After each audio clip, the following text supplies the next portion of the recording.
Nanawagan sa Transportation Department ang ilang grupo na ibalik na lang ang 5 taong prangkisa sa halip na bigyan sila ng 1 taong provisional authority kung hindi pa rin makapag-consolidate. Ang ilang consolidated driver naman, tila namomroblema dahil baon na umano sila sa utang para bayaran ang halaga ng modern jeep. Nakatutok si Joseph Moro.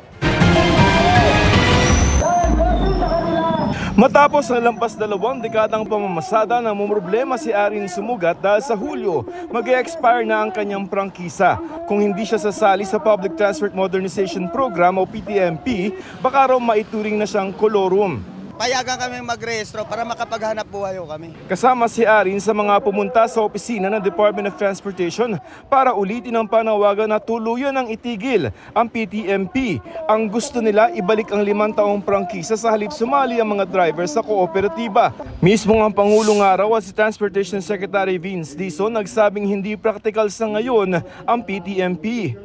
Dahil sila mismo, inamin nila hindi na papanahon, kawawa ang mga driver, kawawa ang mga operator. Kaya dapat, anong gagawin dapat ng DOTR? Dapat maglabas siya ng isang order na sinususpindi nila yung implementation ng modernization program.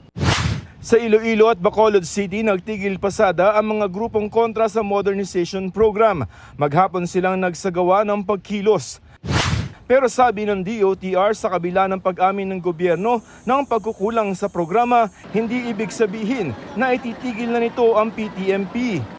Dagdag ni DOTR spokesman Mon Ilagan, may mga unconsolidated driver-operator na mabibigyan pa rin ng 1 taong provisional authority, pero doon lamang sa mga rutang wala pang nakakonsolidate o kaya naman ay sa mga bagong ruta. Ang importante dito, makabiyahe po ng legal ang ating mga driver at operators. Ang kailangan po namin, 5 years na prangkisa, hindi 1 year na temporary permit to operate.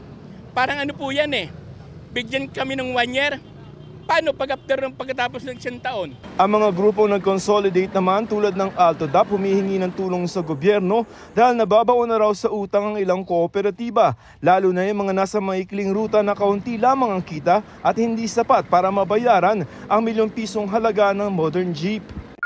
Kaya na dapat po tawagin yung manufacturer kung gusto nila talagang tulungan itong modernization, dapat po sana yung presyo, huwag po naman ganun kataas. Sinabi ni Presidente doon sa meeting na kailangan gawin ng DOTR in coordination with the Department of Trade and Industry, i-open sa ibang mga brand, sa ibang mga suppliers, i-open ang market at hayaan ng kooperatiba o TSE na mamili kung anong sasakyan ang maaaring mura lang. Pinapaayos na rin ang Pangulong Route Rationalization Program katulong ang mga lokal na pamahalaan. Para sa GMA Integrated News, Joseph Morong, nakatutok 24 oras.